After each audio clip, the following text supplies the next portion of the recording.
Olá, seja bem-vinda, bem-vindo a mais essa videoaula de Eletrônica Aplicada 1. E nesse vídeo a gente vai fazer um complemento breve a esse tema, Fundamentos de Transistores Bipolares, que ficou faltando de ser mencionado, né, nas videoaulas passadas, que é como é que então funciona um transistor PNP, né? A gente viu todos os fundamentos associados aos transistores de junção bipolar usando o NPN como exemplo, né? O PNP é muito similar, a gente vai ver nessa videoaula que não tem tanta novidade assim, mas é importante a gente saber exatamente o que é que muda para levar isso em consideração quando a gente tiver que trabalhar com esse tipo de transistor. Então, quando a gente tem transistores NPN, né, a gente vai ter esse sanduíche feito de forma invertida, né? Então, o tipo de dopagem dos semicondutores, no caso, é trocado. E no emissor, então, eu vou ter um semicondutor do tipo P, onde os portadores majoritários são lacunas, como a gente estudou na videoaula em que a gente fala sobre semicondutores, né, e semicondutores dopados. E o princípio continua o mesmo, né? A gente vai ter o emissor, então, injetando um fluxo de portadores, sendo que dessa vez os portadores vão ser as lacunas, né, na base, e da base a gente vai ter a maior parte dessas portadoras passando para o lado do coletor e apenas uma menor parte, menos do que 5% tipicamente, né, circulando pelo terminal da base, pelas características, né, de dopagem e do estreitamento da própria base, né? Então, é basicamente a mesma coisa, né, sendo que agora a gente está considerando polarizações diferentes, né, e a corrente ela está fluindo em um sentido diferente, né? Esse é o símbolo do transistor PNP. Então, a setinha aponta dessa vez para a placa, né? E como a gente já começou a detalhar, né, o emissor ele injeta lacunas na base, né, a maior parte delas circula para o coletor, né, e com isso a gente pode dizer que a corrente no emissor é muito próxima da corrente do coletor, a corrente da base é muito menor do que no emissor e no coletor, e a gente, claro, vai ter a figura do ganho, né, que é a relação entre a corrente do coletor dividida pela corrente da base. Quando a gente está considerando transistores PNP, então percebam que o fluxo, né, da corrente ele muda. A convencional agora ela né, passando aqui pelo emissor, né, e saindo pela base e pelo coletor, e o fluxo real de corrente, né, se a gente for acompanhar o caminho dos elétrons, então entrando pela base, né, e se juntando com a corrente que vem aqui do coletor e tudo saindo pelo emissor, né? Então isso aqui é aquilo que a gente precisa ter muita atenção, porque o que é convencional, né, no NPN é o sentido real do PNP e o inverso, né? O que é convencional no PNP é o real no NPN, então a gente precisa ter muita atenção para a gente não errar, né, na forma como a gente está modelando e entendendo um circuito que usa esse tipo de transistor. A relação entre correntes, então, continua a mesma, a relação do ganho continua a mesma, e aí o que realmente muda, né? Bom, primeiro é o cenário de aplicação. Quando a gente faz uso de uma fonte de tensão negativa, então o PNP ele vai conseguir substituir o transistor NPN, mantendo o funcionamento geral do meu circuito. Então, naquele nosso circuito clássico, né, que a gente polariza um transistor com um divisor de tensão, Se por um acaso eu troco a fonte por uma fonte de tensão negativa, então eu posso trocar o meu transistor por um equivalente, né, em sua versão PNP, e o funcionamento geral vai se manter, tá? O comportamento geral, né, o que vai mudar é o sentido da corrente e a polaridade das tensões que a gente vai observar. É basicamente isso. Os valores absolutos, então, são iguais, agora correntes e polaridades estarão invertidas.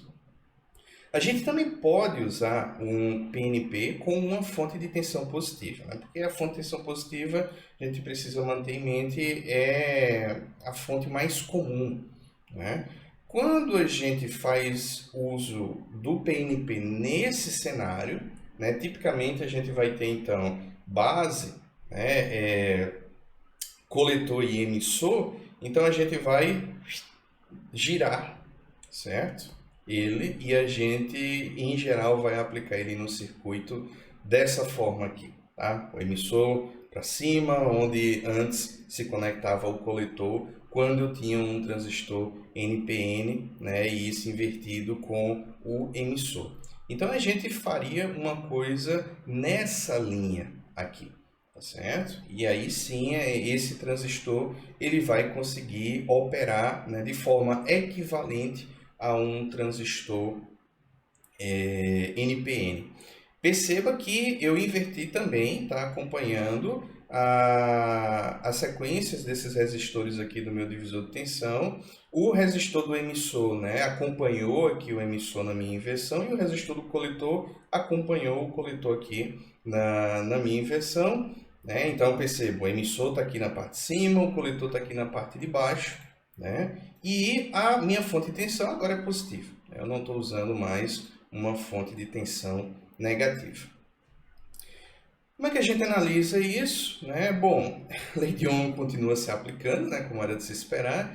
Então, suponha que a corrente na base seja pequena o suficiente para não afetar a tensão no divisor, que é uma pressuposição, né, que a gente utilizava desde quando a gente fazia essa análise no NPN. Então, eu posso calcular a corrente no meu divisor de tensão, e isso eu calculo, né, dividindo a tensão da fonte pela soma dos dois resistores do divisor de tensão. Né? Então, eu vou calcular a corrente que está circulando aqui, né, partindo do pressuposto de que a corrente na base ela é tão pequena que ela não vai ser significativa. Tá? Agora, em seguida, eu tenho duas abordagens. Tá? Eu posso usar toda a forma de analisar, né, esse circuito tal qual eu aprendi com a NPN. Né? E o meu cálculo ele vai dar certo. Agora, eu preciso levar em consideração uma coisa muito importante, que é, no NPN, o diodo base emissor ele precisa ser polarizado diretamente. E o diodo do coletor ele precisa ser polarizado reversamente. Então, a gente já fazia isso quando usávamos o transistor NPN. Então, como a base no NPN, né, ela tem a polarização P, e o emissor tem a polarização N, então, para que essa polarização fosse direta, eu precisaria colocar um nível de tensão maior na base do que no emissor. Né? O emissor está aqui. Agora, quando eu estou usando o PNP, então agora a base é que tem essa dopagem do tipo N e o emissor tem uma dopagem do tipo P. E para que isso seja diretamente polarizado, eu preciso então fazer com que o nível de tensão na base seja menor do que o nível de tensão no emissor. Então, aquela barreira de potencial, 0,7 volts, quando eu for fazer as minhas contas para saber a relação entre a tensão na base e a tensão no emissor, agora eu não vou subtrair 0,7 volts da tensão da base para descobrir qual é a tensão no emissor. Agora eu vou somar, porque o decaimento está acontecendo no sentido do emissor para a base. Tá? Então, agora a tensão na base ela é 0,7 volts menor do que a tensão no emissor quando eu estou utilizando o PNP. Pronto, se eu levar isso em consideração, né, então os meus cálculos, né, como a gente aprendeu com o transistor NPN, eles vão funcionar aqui para eu conseguir determinar a tensão na base, tensão no emissor, tensão no coletor, corrente no coletor e tudo mais. Tá? Agora, tem uma outra forma que a gente pode abordar aqui quando estamos no PNP, que é o seguinte. A tensão que está sendo aplicada a esse resistor R2 é a mesma tensão que está sendo aplicada ao conjunto resistor do emissor e o diodo base emissor. Tá? Esse conjunto aqui vai ter a mesma tensão que está sendo aplicada aqui nesse resistor R2. Tá? Se eu parto daí, então eu posso fazer o cálculo da seguinte forma, né? Eu calculei aqui a corrente que está circulando no meu divisor de tensão, depois eu vou calcular qual é a tensão que está sendo aplicada a esse resistor aqui, multiplicando a corrente do divisor de tensão pela resistência desse resistor, eu vou descobrir que é 1,8 volt que está sendo aplicado aqui, certo? Note que isso aqui não é a tensão na base, tá? Isso aqui é a tensão que está sobre esse resistor R2. Daí eu vou então descobrir qual é a tensão que está sendo aplicada ao resistor do emissor, que eu vou fazer, certo? Dessa vez agora, subtraindo 0,7 volt do 1,8 volt que eu calculei aqui para R2. E aqui de novo eu vou fazer a observação. Tá? Não é que eu estou subtraindo 0,7 volt da tensão da base, não é isso que eu estou fazendo. É porque eu disse que a tensão de R2 está aplicada a RE e a o diodo base emissor. Então, se esse diodo base emissor ele vai consumir 0,7 volt, então eu vou tirar esse 0,7 volt do 1,8 volt que eu calculei aqui, que eu sei que é o total aplicado a esse par, e aí o que sobra é a tensão que está sendo aplicada ao resistor do emissor, certo? Que o que vai sobrar nesse caso é 1,1 volt. Pronto, a partir daí a coisa volta a se assemelhar muito ao que a gente já praticava na versão NPN. Né? Eu consigo determinar a corrente do emissor, dividindo então, né, a tensão nesse resistor pela resistência, né? E aí eu vou descobrir que está circulando aqui 1,1 mA.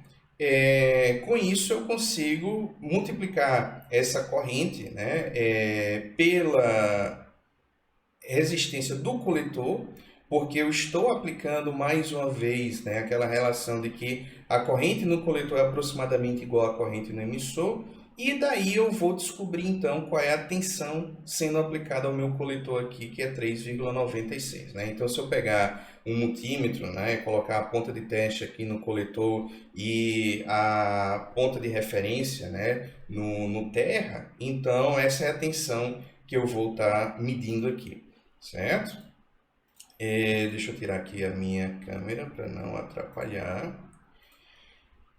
Para descobrir a tensão no emissor, então, aqui é um pouco mais fácil, né? Eu estou vendo que a minha fonte está ligada direto no emissor, então eu vou ter que fazer o seguinte. Se eu descobrir que tem 1,1 volt aplicado aqui no meu resistor do emissor, então a tensão aqui no meu emissor vai ser esses 10 volts menos o 1,1 volt que eu calculei aqui, aí eu vou descobrir que o meu emissor tem 8,9 volts. Tá? E aí, a tensão VCE, né, coletor emissor, é a tensão do coletor menos a tensão do emissor, que é menos 0,494 volts, como esperávamos que aconteceria ao usarmos um transistor PNP. Tá? Então, essa tensão entre o coletor e o emissor é negativa, certo? Só uma proposta, né, de exercícios para vocês tentarem aprofundar o conhecimento de vocês sobre isso. Vocês podem tentar montar esse circuito no Circuit Lab, simular, né, e ver os resultados, começar a brincar um pouquinho com o transistor PNP, né, e ver na prática como é que ele realmente se comporta. E com isso a gente encerra essa videoaula. Bons estudos e até uma próxima. Tchau, tchau.